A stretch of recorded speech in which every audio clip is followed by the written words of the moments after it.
Good afternoon, and thank you for joining us. My name is Kathy Schumann, and I'm the Artistic Director at Caramoor. And I'm here with the Callisto Quartet and Ara Guzelimian for part 2 of our Caramoor conversation about the Bartók string quartets. Part 1 was recorded back in November when the Callisto played 3 of the Bartók quartets. And we're recording this talk in advance of their upcoming concert in May, where they'll complete the cycle. So I'm going to turn it over to Ara Guzelimian, Artistic Director of the Ojai Festival, to continue where we left off last November. Take it away, Ara. Thanks, Kathy. Welcome, everybody, and especially warm welcome to the members of the Callisto Quartet. It's nice to be reunited with you.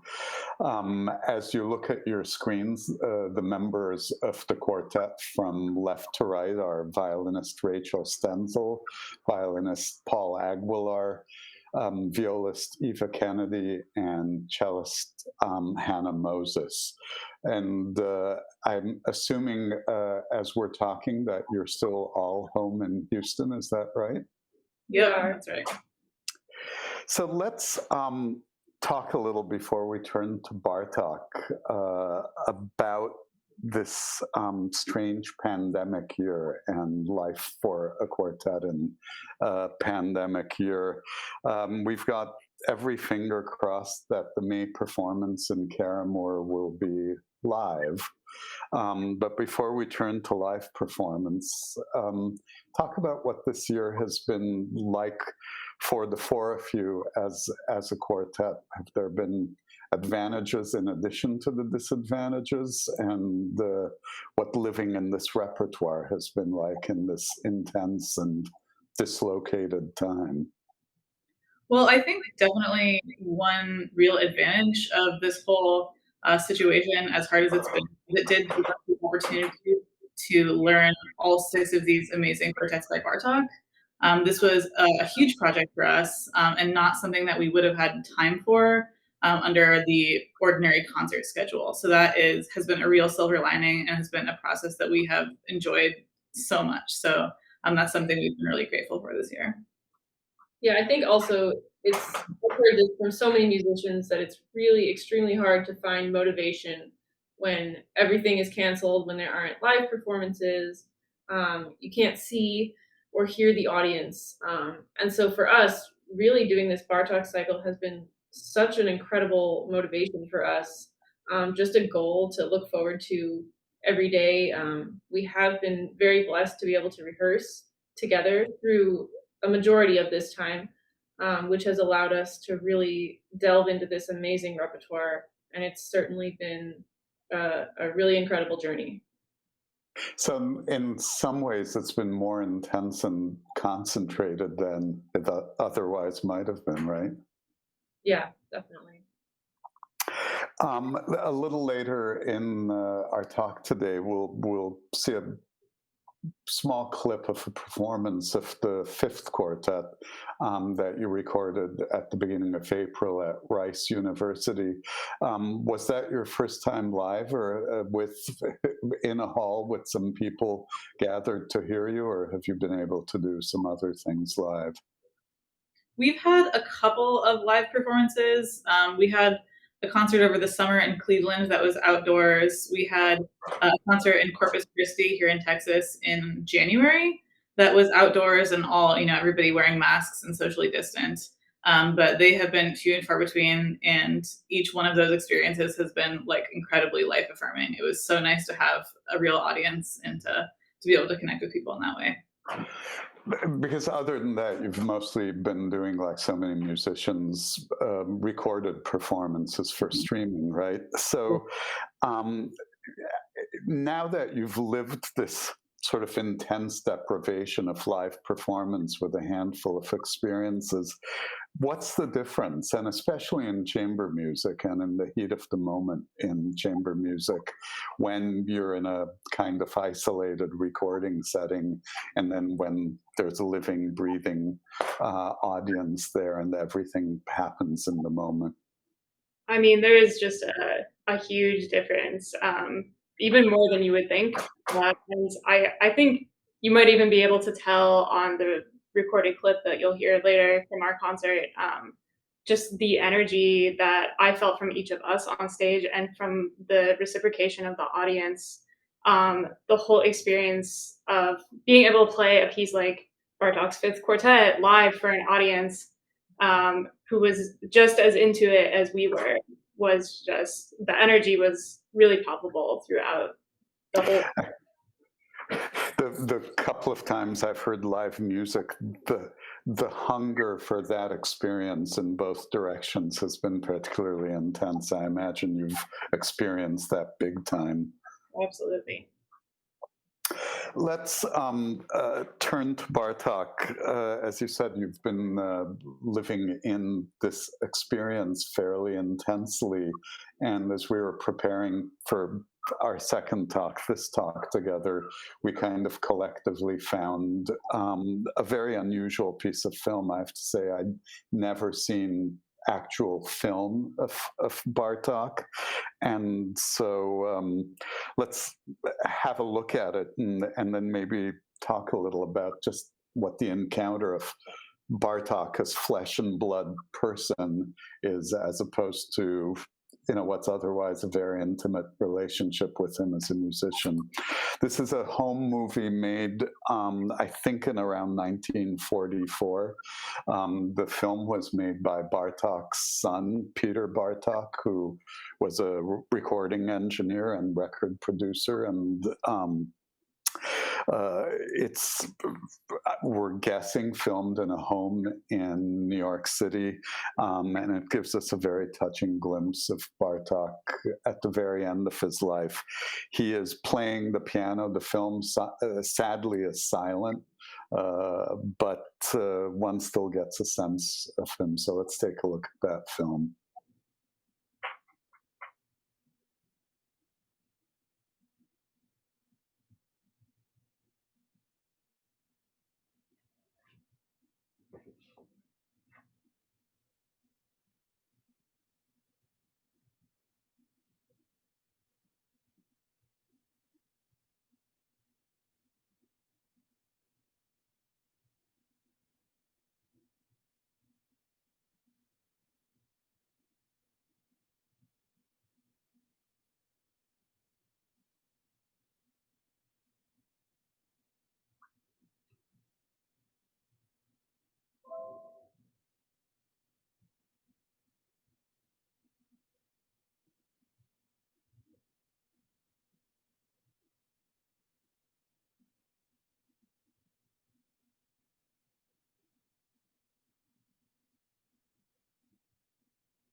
And a chance to see his hands as a pianist as well. He was a formidable, formidable pianist, and we'll hear a little bit of his piano playing in a few minutes.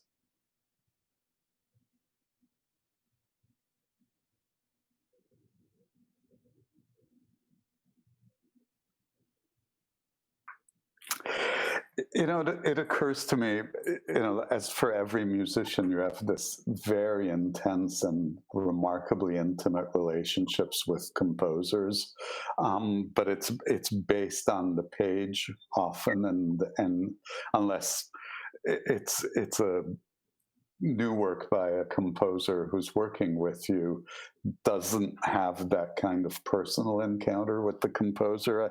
I wonder, just your thoughts. We rarely get to see Bartók. What's it like to see him and imagine him as flesh and blood, or see him as flesh and blood, rather than sort of musician Bartók as reflected in his pieces? I think it's incredibly touching, almost more so that it's silent, because we can just imagine and concentrate on just his facial expressions, and there's so much that you can read into just observing that incredible film. You know, of course, he was suffering from cancer, and so there's a gauntness about his face, and even when he's smiling, though, there's a sort of a sense of sadness, and of Of course, we know all of the things that he went through, the things that he witnessed, the things that he lived through happening in the world, 2 world wars, personal, sadness in multiple ways. And it's incredibly touching to see somebody that is so sensitive and so keen, so exact. Where I'm reading into that based on the music that I know of his, but it's just really, really interesting and fascinating and very touching. And there's something fairly personal because he keeps throwing quick glances at the camera, and the cameraman is his son. So we are getting a very private glimpse. It's not a public moment, and I have to admit, so much of the music is introspective and reflects, as you said, very difficult world and life circumstances, that it was almost a surprise to see him smiling. And it is a lovely smile, even though there's a kind of wistfulness about it. And you're so right about the world as it's reflected even in the quartets. The second quartet that we hear on this program was written right in the middle of World War I. And the sixth quartet, which we heard in the last program, was written literally on the eve of World War II, when he knew for certain he would be displaced and that war was inevitable. So world events do shadow so much of this cycle. The other thing we've talked about in the previous conversation, but it's always central to Bartók, is Bartók as ethnomusicologist and the collector of an amazing amount of folk music. And we tend to think of him collecting in Hungary and Transylvania and Romania and the area around where he lived. But if you dig a little deeper, he traveled to Turkey, he traveled to North Africa, and he really, in many ways, was one of the first serious European scholars of non-Western musics. How much does that awareness color your playing, that knowledge? It's never very far from the music throughout these quartets. How do you factor that in kind of coming to interpretive decisions? Well, I think Bartók as an ethnomusicologist is very central to his identity throughout all 6 quartets. We experience this. And for Bartók himself, even, it takes on a much more personal meaning as well as he goes throughout his life and starts to experience some of the effects of fascism and the rise of Nazism, of course. This sort of call to folk music and call to people really is one of the very, very central things that was extremely important to him, and having sort of this idea of community and brotherhood. So I think that those elements are really very central throughout all 6 quartets. As to how we can interpret some of these on just a more technical level, I mean, there are obviously examples of these folk songs, as we will hear, from the various countries that he collected them. And we're so lucky to have those as reference points, indeed, original sources. Especially in the second quartet, we hear more explicitly the influence of his work as an ethnomusicologist. Because the first quartet, written some years before the second quartet, is still quite romantic in texture and in harmony. And it's starting for sure to contain some of the hallmarks of Bartók's very personal style. But in the second quartet, we really get a ton more folk influences throughout the melodies, the rhythms, the harmonies. It's very much a different type of animal than the first quartet. Before we turn to the second quartet, let's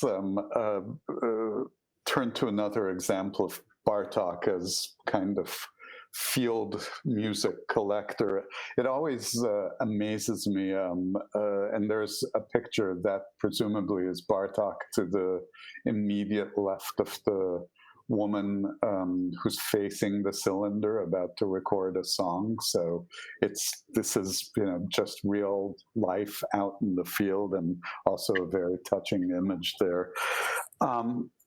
What amazes me is the layers on which, and just in the last few days living in these three quartets in preparation for this talk, how many planes it exists on. There's, there's Bartók the modernist, Bartók, amazing innovator and inventor of a language unlike any other composer of the time in many ways. There's Bartók rooted in the soil of the music he collected in these villages. And then there is a deeply personal kind of interior world, almost a diary-like quality to these pieces as well, and how all those layers coexist as a whole, as an incredibly coherent whole. I think so moving. Let's take a listen to this. This is one of the sources of some of Bartók's most famous and frequently played music, which are his 6 Romanian dances. He wrote them originally for piano, but they exist in versions for violin and piano, for string orchestra, and umpteen different transcriptions. But let's listen to the very freely expressive, and you will hear somewhere along the line other of the villagers responding vocally to the violinist wailing away. So this is a field recording from the very first years of the 20th century, sometime in the early 1900s, made by Bartók and preserved as a recording cylinder.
Another dance right at that spot.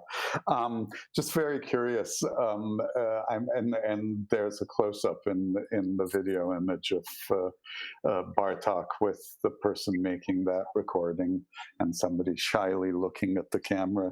I don't know if Rachel or Paul, if you've played the violin version of the Romanian dances, just what your take is when you encounter the source like that. I don't know. It's just crazy to hear something that original. I mean, we kind of forget that something even exists like that we could hear it. Yeah, it's amazing to hear. And I'm struck by how sharply accented it is, as just a kind of clue to what was in Bartók's ear. Let's take a quick listen to the exact same work as transformed by Bartók to a fully written out piano work, and we're lucky enough that Bartók himself recorded it, so we can hear his interpretive take and compare it to the source.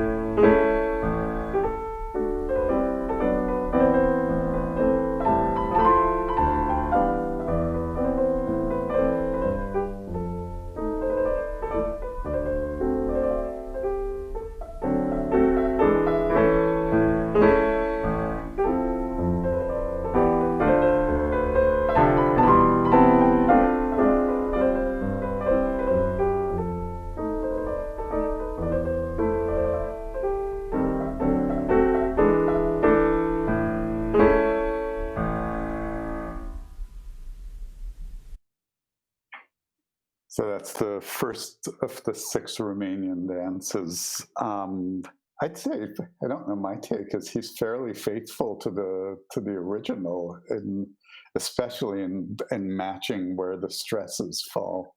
Mhm. It's very gestural, everything. So let's turn, with Bartók himself in our ears, let's turn to the 3 quartets that complete the cycle.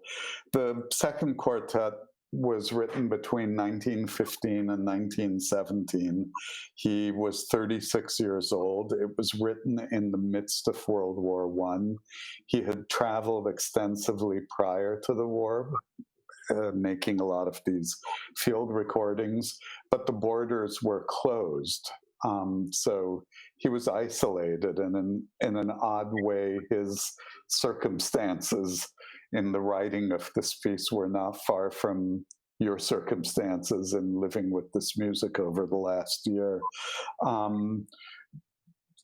Do you hear any of that in terms of the circumstances, or is it mostly the fact of the war and the very personal tone of this piece that's the overriding? How do the circumstances of his writing of the time manifest themselves in this piece for you? I think they're certainly written all throughout the piece. And actually, Bartók's personal friend, Ojai, wrote about the second quartet that the first movement represents a quiet life, sort of, maybe pre-war, and that the second movement, is actually, Ojai said, represented joy or life. But then the third movement is desolation, sort of resignation, of course, to all of the horrors of that terrible time in history. So they're explicitly throughout the piece, I think that there are a lot of life experiences and connections of how Bartók was experiencing that time. I'm glad you mentioned Ojai. Let me read you another quote of Ojai's, probably from the same source as you cited. Ojai, about this quartet, wrote, "What emerges from the successive movements is not a series of different moods, but the continual evolution of a single coherent spiritual process.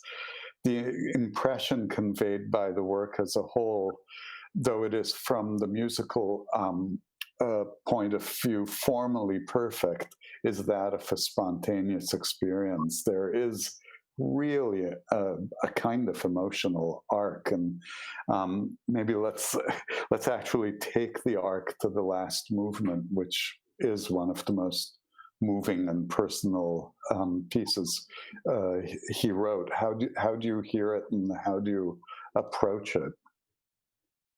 Without a doubt, the last movement of the second quartet is one of the more desolate and very haunting movements of Bartók. In a way, we found it kind of similar to the end of the sixth quartet, which, of course, we just ended our first half of the cycle with.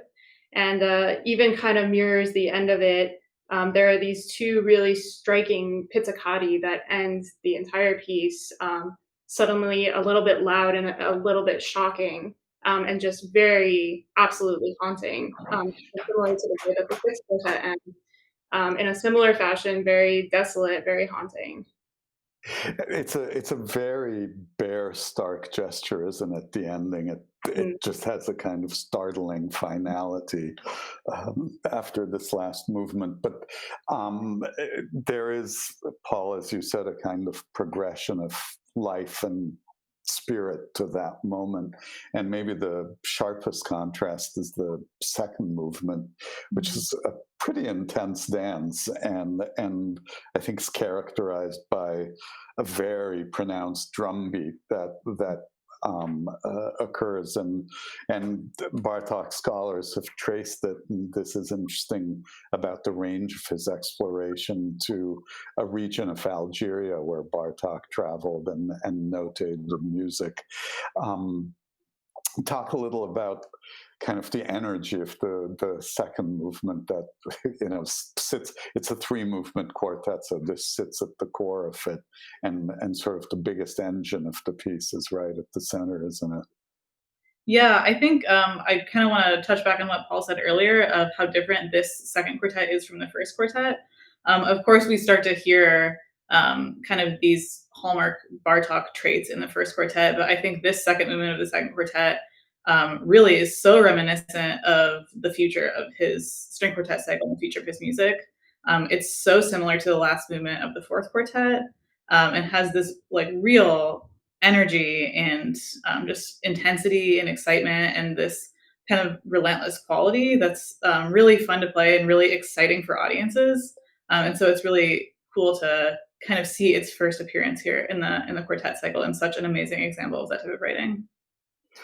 And the first movement, just to touch on all of them working in reverse order, I guess.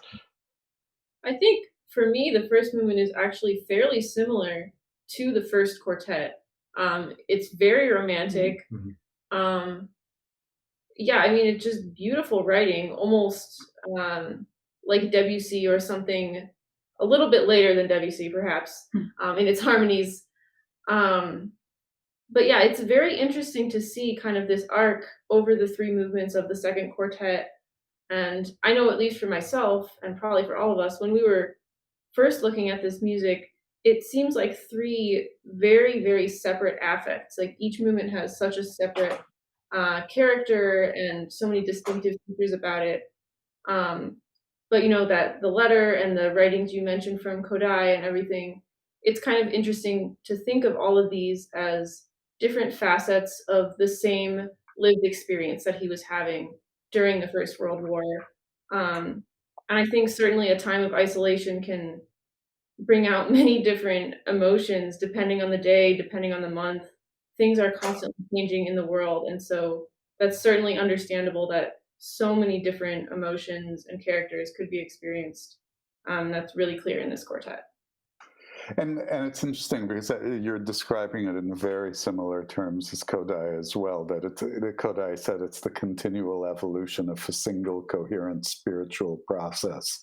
And what you described is both sort of the stylistic evolution from the first movement to the world of the second movement and the third, but also even kind of the emotional and time span and historical evolution. And there's a real kind of arc to this piece that's very striking. And you can, if you put it side by side with the first quartet, hear it almost directly, as you said, the growth out of the first quartet into a language that's more uniquely his.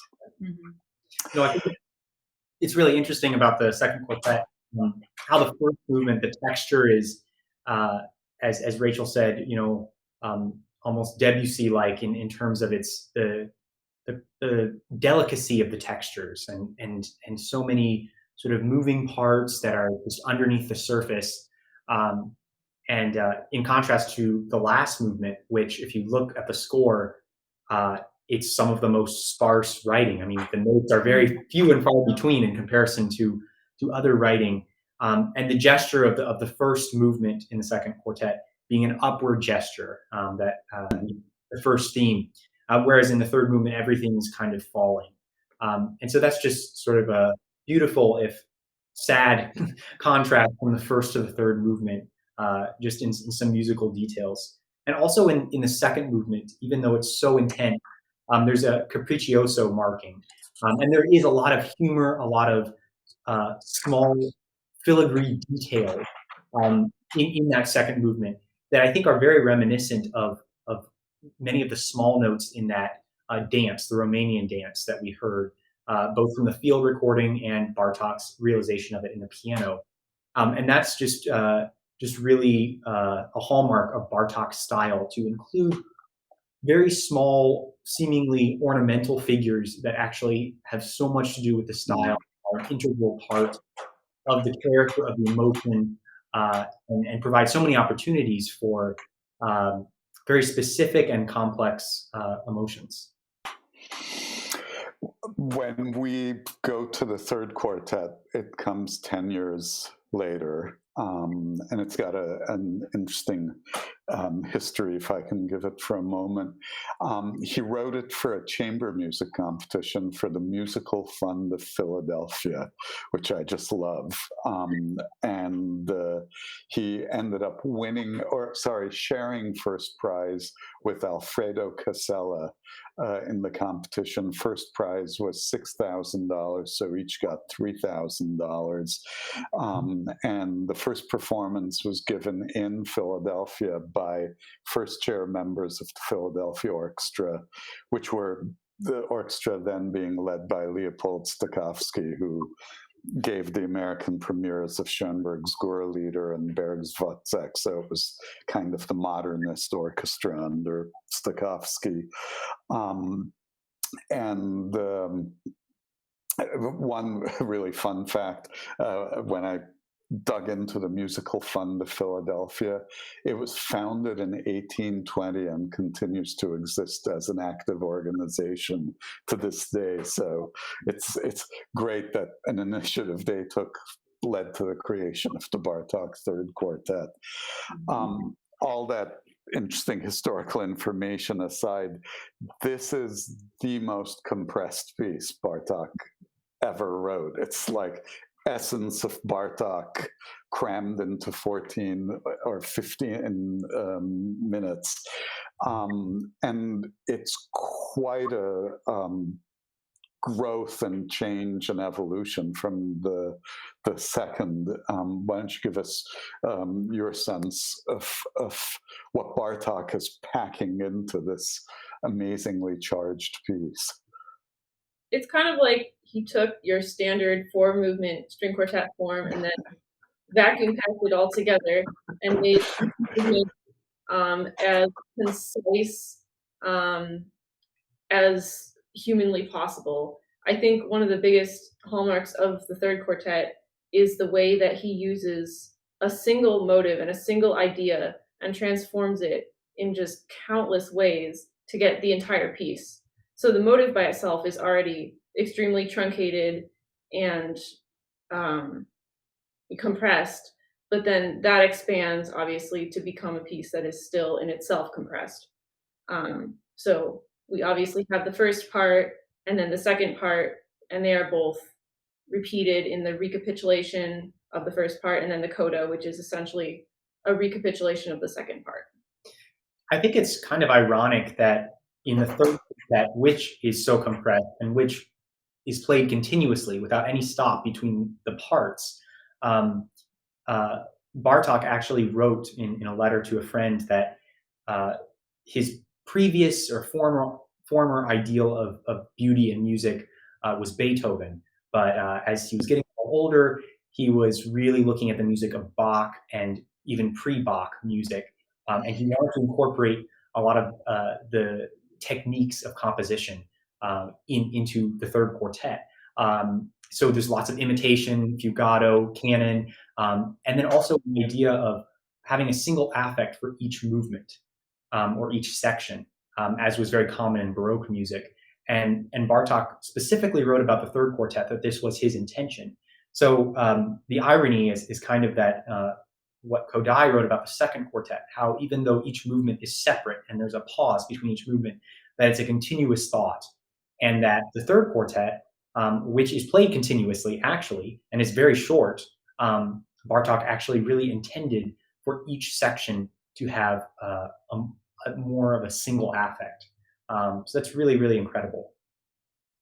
Rachel, something you said I just want to explore a little more because it's so integral to Bartók across all these pieces, which is his use of very small motivic ideas, 2 notes, 3 notes, 4 notes, an interval, and using them literally as a seed for something much larger that grows out of it.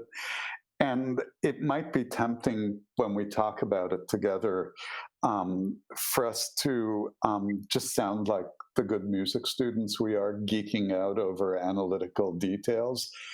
But I claim, and I'd be curious for all of your thoughts about this, that it creates a unity that, even if it's not consciously perceived by a listener who hasn't sat with the score and analyzed it, it gives it a sense of cohesion and sort of organic growth, if you will, that I think is perceptible, and I think is part of the power of these pieces. Do you think I'm overstating that, or is that something at work in these pieces? Absolutely, that's one of Bartók's a very integral part of Bartók's compositional method is this sort of idea, and in fact, the third quartet is very similar to Ligeti's first string quartet, which was, of course, very heavily influenced by Bartók, and that quartet is titled Metamorphosis Nocturnes. So it's really a developing variation. Same thing, played completely continuously with little sections that are sort of one affect, but everything is tied together with this little motive, this little like seed, and it's just unbelievable, both in the Bartók quartet and in the Ligeti quartet, this idea of this developing cell. Something that I think Bartók was really after in realizing his compositions, and I think this would be the hallmark of any or of many great creations, is the ability to create great complexity from simplicity, or conversely, simplicity from complexity.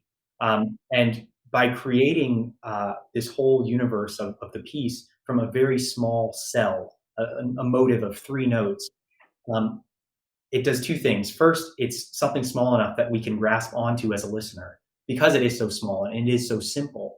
But then it also allows us to appreciate how much variation and how much just the great variety of colors, of affects, moods, characters, emotions that can be created from something that looks so simple that you wouldn't even take any notice of it if it were by itself. And really, that's that's something that we admire Beethoven for a lot, the ability to create so much from something so small. And definitely Bartók is doing that all over the place. Well, you mentioned Beethoven. I couldn't help in sort of immersing myself again in the third quartet. I always think of Beethoven's Opus 95. After the 3 middle quartets, the Razumovskys, which are symphonic and epic in length and scale, he suddenly turns to his most compressed quartet.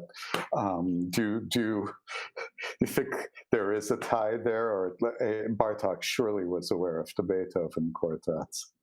Absolutely, yeah. Bartók was definitely influenced by Beethoven, especially formally. Beethoven did so much for the form of the string quartet, especially in his later works, not only making things just massive in scale, but also scaling down. And Bartók is definitely doing that as well. I think there's a great connection to be made between those particular works, those 2 particular works, as far as a study or an impression, Beethoven's and Bartók's impression of sonata form. Because in the Opus 95 quartet of Beethoven is just compressing and distilling what sonata form is, removing all transitions, just, packing it all together, just changing keys suddenly.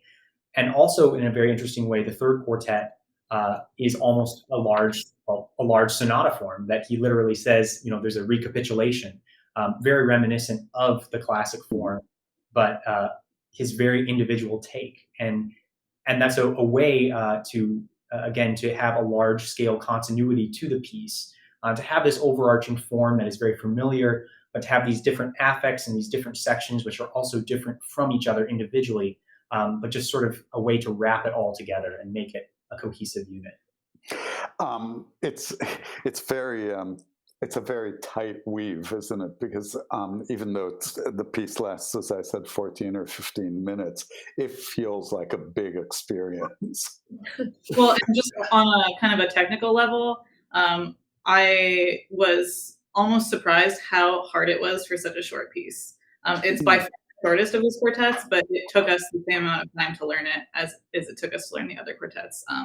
So there's really, really a lot packed into a short amount of time.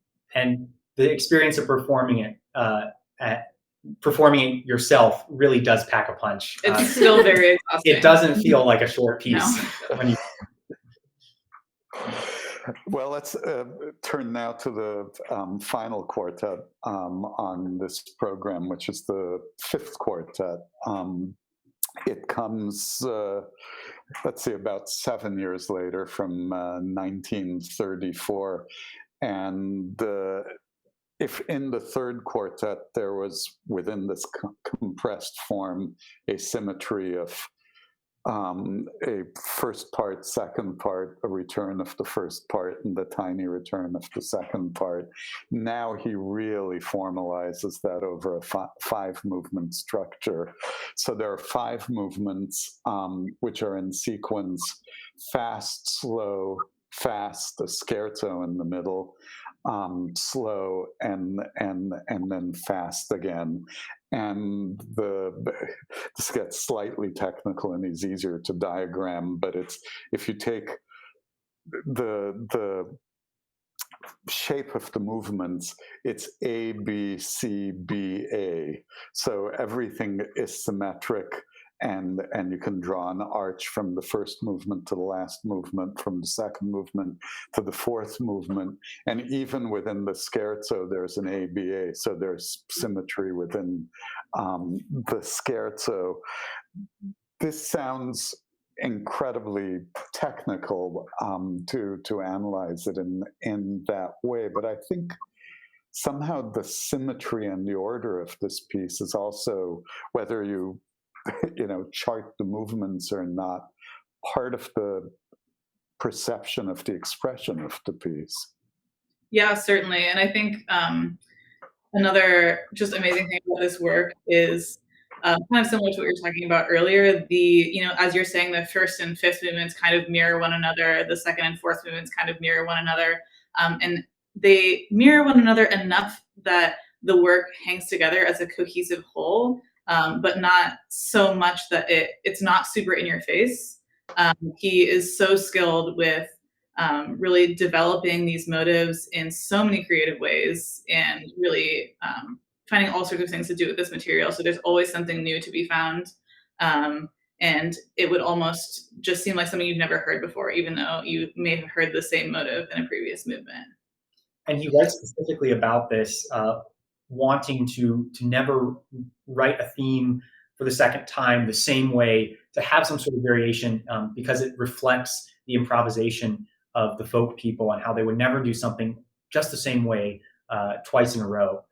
And that's completely throughout this piece, even though it is so symmetrical and so logical. I think it's so interesting, these two sides of Bartók that really are so juxtaposed in this piece, particularly because the folk influences are so strong, and that's obviously such a huge, deep part of him as a composer and as a person. And then on the other side, he's so technical and so meticulous with the development of the themes, and also just down to the exact timings of each movement. He starts inputting exact metronome markings, super exact about the timings, not just of each movement, but of each section of each movement.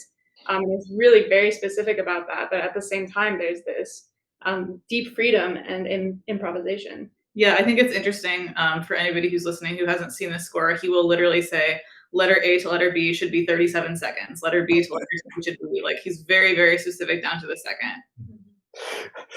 I know you know this, but I'll let you in, let everybody else listening in on the secret. Bartók was very meticulous with metronome markings, and as Eva just said, these kind of almost obsessive, from here to here should last this many seconds.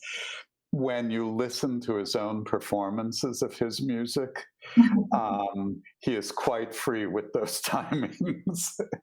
And Paul, something you said, and I don't mean to go all cosmic on all of us, but there is something about this motivic transformation, which, again, even on a subconscious level, there's this feeling of, I know this, but it's not like it was before, which also, I think, is part of the expressive power of these pieces. There are some real fingerprint movements in this. If you had to extract essence of Bartók, the second and fourth movements have elements of what Bartók scholars call night music. Do you want to introduce this idea of night music to our listeners? Sure, yeah. I mean, Bartók was very interested in nature as well, and he loved to imitate the sounds of nature. Specifically, there are a lot of bird calls.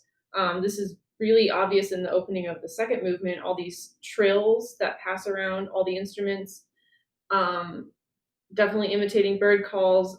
He was also a bug collector, so oftentimes there will be music that sounds like insects.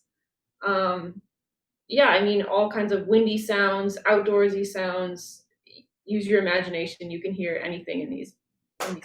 And often a kind of mysterious quality, as one would feel in the middle of the woods at night and hearing sounds and emerge from different. It's extremely atmospheric music when he writes night music, and interestingly enough, often composers will put the expressive core of a piece at the center, and often a slow movement or a particularly intense and personal movement. In this quartet, Bartók makes the central movement, which is the pivot point of the whole piece, a very literal folk dance, a Bulgarian folk dance. What do you make of that placement and its place within this piece? Well, I would also just like to point out for everybody who may not have caught the first talk that the fourth quartet is in a similar art with 5 movements, but like you said, the central movement of that piece is a slow movement that is kind of like very emotionally wrenching, and so this is a really interesting contrast, and it's just no one else could have written this movement, the third movement of the fifth quartet. It's so creative. So the main scherzo section is in 4+2+3=8. So it's in this kind of like off kilter 9/8 that you just can't. It's clearly a dance, but you just can't quite get a hold of it. It's just out of grasp for your mind to really be able to get in the swing of it. And then the trio section has a little bit more of a duple feel to it, but it's in 3+2+2+3=8. So it's in kind of a big two, but still just a little bit, everything's a little bit strange about it. It's so creative and so kind of playful and interesting. So just a really fantastic movement to be at the center of this work. And I think that the trio section of the scherzo literally being the center movement of the entire piece. I think it's no mistake that the time signature is symmetrical, 3+2+2+3. And also, in the first violin part, there are continuous eighth notes that are very quiet and very fast. It's actually, I think, 10 notes a second if you follow the whole trio. The whole trio is 65 measures, and Bartók says it should last about 60 seconds. And so there's that night music element in that first violin part of something that is so exact, scurrying. It's so tiny, so small, and then you have this sort of carefree freedom, in the viola and then in the cello. And then at times you have just blackout of sound. It's so much sound, it's like static. And so having all of those elements in just a minute of music at the center of the piece, I think is really incredible. And I don't know, you could really read into a lot, emotionally speaking, all of those elements colliding together. Well, I neglected to mention, oddly enough, this piece too has American origins in the sense that it was written on commission from one of the great American patrons of music, Elizabeth Sprague Coolidge, for performance at the Library of Congress. And the premiere was given by Rudolph Kolisch and the Kolisch Quartet at the Library of Congress. So yet another interesting connection that in a way foreshadows Bartók eventually coming to the US and living his last years here. And Kolisch was Schoenberg's brother-in-law and became a hugely influential teacher in the US when he emigrated here at the New School and University of Wisconsin and eventually at the New England Conservatory. And there are generations of his students. So there's all sorts of interesting American Bartók traditions. Let's turn to the end of the cycle as you've scheduled it, the last movement, which is a very unusual movement, in particular for a moment we'll talk about in a second. It feels like a typically Bartókian movement for much of it, and certainly reads like the inevitable conclusion of this piece. And about a minute or minute and a half before the end of the piece as a whole, the strangest thing happens. Before we've just taken a little bit of your performance of this passage, do you want to set it up for us? Sure. Well, I guess I'm lucky to get to play this amazing moment, or at least the first iteration of it. It's essentially this nursery rhyme, which kind of comes out of nowhere. The fifth movement is bombastic, almost violent, crazy, extremely fast, a perpetual motion, basically. And suddenly, all of this fury just stops. And in the midst of the chaos, we hear this simple nursery rhyme. It seems like you can't quite lay a finger on it. It sounds like, oh, I know that. I've heard it before. It almost sounds like Twinkle, Twinkle, Little Star. Not quite. And then Paul, the first violin, enters a half step higher, and it becomes extremely distorted and very twisted. And then all of a sudden, as if it never happened, we're thrown back into the fury in this amazing coda, which closes out the movement. It's extremely enigmatic. You could take it as terrifying. You could take it as whimsical. You could, or probably some of both. There's something childlike about it, but then it does immediately go askew. How do you see it in context? What's he up to? Well, I think you could argue any one of those things that you just mentioned and more. And I think really the best way to do it is just to let the audience decide. We try to be faithful to what's on the page. And I think especially for anyone who has never heard this piece before, I remember the first time I heard it, I was just like so taken aback by this moment. And just however that speaks to people in that moment, I think any of those things is possible. And the thing, when you hear that theme, you then, in retrospect, realize that so much of the entire movement is based on that idea of the upward scale and the downward scale. And so it's almost if, almost at the end of this incomprehensible complexity, you see the little tiny seed that created the whole ridiculousness of that fifth movement. And you're like, oh, I finally understand where it came from. But it's presented in such a traditional way. It's very disturbing with Alberti bass, and it's funny. It's very striking. Yeah, I laugh from shock or from humor. Yeah, I don't know. Whichever it is. And then when the first violin comes in, the second violin starting on an A, and then the first violin comes on a B flat. It's almost as if the doll from the horror movie, the eyes open up. It's just very disturbing. Well, with that as introduction, let's at least sample it from a performance you played recently at Rice University.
have to say, right at the moment, it's almost as nice to hear applause as it is to hear Bartók quartets. It's such a sound we're all craving. Huge thanks to the members of the Callisto Quartet, Paul Aguilar, Rachel Stenzel, Eva Kennedy, and Hannah Moses. And before we turn it over to Kathy Schumann, I'd love to give the quartet the last word in this conversation in anticipation of the upcoming concert. You've had a year of living Bartók. Any just general closing thoughts about that whole experience of living in these 6 quartets spanning 30 years of Bartók's life as the focus of your activities in this last strange year? I think I can speak for all of us and say that it is an incredible privilege to not only have this music to study and learn and perform, but to have the chance to perform all of them together. And it shows just how different and how unique each one of them is.